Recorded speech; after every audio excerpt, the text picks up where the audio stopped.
సూర్యాపేట పరువు హత్య కేసులో సంచలన విషయాలు బయటపడుతున్నాయి. బంట్ మర్డర్ కేసులో కొంతమంది పాత్రధారులు బయటే ఉండడంతో తమకు బెదిరింపు కాల్స్ వస్తున్నాయని బాధితులు ఆందోళన చెందుతున్నారు. ముఖ్యంగా తుంగతుర్తి మండలం అన్నారం గ్రామంలో ఉన్న మాల బంటి తండ్రి డేవిడ్ ను నిన్న రాత్రి గుర్తు తెలియని వ్యక్తులు బైక్ పై వచ్చి కంప్లైంట్ విత్డ్రా చేసుకోవాలని 2 కోట్లు ఇస్తామని ఆశ చూపారు. ఒప్పుకోకపోతే తనను కూడా చంపేస్తామని బెదిరించినట్టు జీ తెలుగు న్యూస్ తో తెలిపారు. తమకు రక్షణ కల్పించాలని పోలీసులను కోరారు.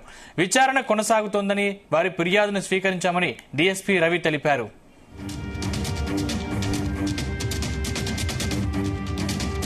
వాళ్ళెవరో నాకే తెలియదు.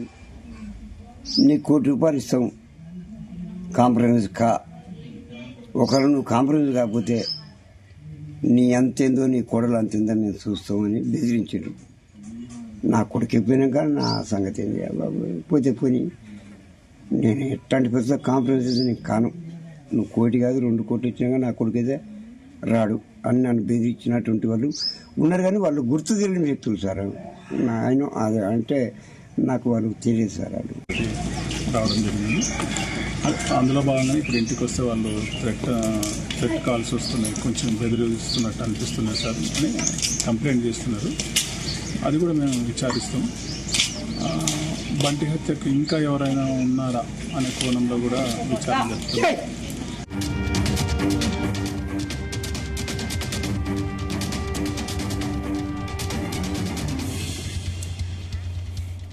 ఇక సూర్యాపేట పరువు హత్య కేసులో సంచలన విషయాలు బయటపడుతున్నాయి.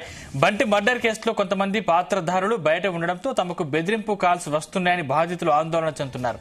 ముఖ్యంగా తుంగతుర్తి మండలం అన్నారం గ్రామంలో ఉన్న మాల బంటి తండ్రి డేవిడ్ ను నిన్న రాత్రి గుర్తు తెలియని వ్యక్తులు బైక్ పై వచ్చి కంప్లైంట్ విత్డ్రా చేసుకోవాలని 2 కోట్లు ఇస్తామని ఆశ చూపారు. ఒప్పుకోకపోతే తనను కూడా చంపేస్తామని బెదిరించినట్టు జీ తెలుగు న్యూస్ తో తెలిపారు. తమకు రక్షణ కల్పించాలని పోలీసులను కోరారు. విచారణ కొనసాగుతోందని వారి ఫిర్యాదును స్వీకరించామని డీఎస్పీ రవి తెలిపారు. ఇదే అంశానికి సంబంధించిన మరిన్ని పూర్తి డీటెయిల్స్ మా ప్రతినిధి ఉపేందర్ అందిస్తారు. ఉపేందర్. Thank you Sandeep. సూర్యాపేట జిల్లా కేంద్రంలో 26వ తారీఖు నైట్ జరిగి 27వ తారీఖున వెలుగులోకి వచ్చినటువంటి పరువు హత్యకు సంబంధించి సంచలన విజయాలు రోజుకో మలుపు తిరుగుతూ బయటకు వస్తున్నాయి. ముఖ్యంగా ఇప్పటికే ఈ కేసుకి సంబంధించి 6 నిందితుల్ని పోలీసులు అరెస్ట్ చేశారు. కానీ 6 నిందితులు అయిపోయారు కదా అని చెప్పి అనుకుంటున్న క్రమంలోనే ఇంకా మరికొంతమంది పాత్రదారులు ఆ మర్డర్కి మాల బంటి మర్డర్కి సహకరించినటువంటి పాత్రదారులు ఎవరైతే ఉన్నారో వాళ్ళు కొంతమంది బయటనే ఉన్నారు. వాళ్ళు బయట ఉండి సెటిల్మెంట్ కి ప్రయత్నిస్తున్నారు అని చెప్పి వార్తలు వినిపిస్తున్నాయి. వార్తలే కాదు, ఇది మనం ఈరోజు జీ తెలుగు న్యూస్ అన్నారం గ్రామం తుంగతుర్తి మండలం అన్నారం గ్రామం వెళ్ళినప్పుడు జీ తెలుగు న్యూస్ తో మాలబంటి తండ్రి డేవిడ్ చెప్పినటువంటి మాట, నాకు ఎవరో గుర్తు తెలియని వ్యక్తులు ఆయన నేను చూడలేని పరిస్థితి, నాకు సరిగా గుర్తుపట్టలేకపోతున్నా, నేను వాళ్ళని ఎవరో వచ్చారు, 2 వచ్చి నన్ను ₹2 కోట్ల రూపాయల దాకా ఇస్తాము, విత్డ్రా చేసుకోండి కంప్లైంట్ అని చెప్పి అన్నారు. నేను 1 కోటి 2 కోట్లు నాకు కొడుకే పోయిన తర్వాత నాకు డబ్బు ఏం చేస్తే డబ్బు ఎందుకు నాకు అని చెప్పి చెప్పడం జరిగింది.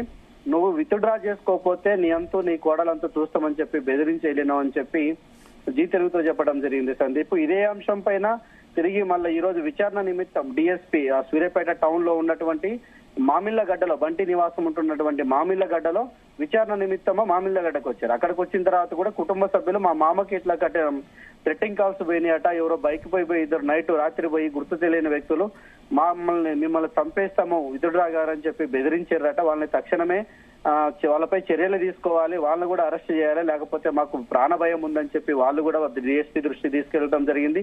డిఎస్పీ కూడా ఆ ఫిర్యాదుని స్వీకరించినట్లు వారు కూడా మా దృష్టికి తీసుకొచ్చారు, మేము ఈ ఫిర్యాదుని కూడా స్వీకరిస్తాము, దీనిపైన కూడా ఇంకా విచారణ కొనసాగుతూనే ఉంది అని చెప్పి డిఎస్పీ కూడా చెప్పడం జరిగింది. Sandeep, thank you Upender.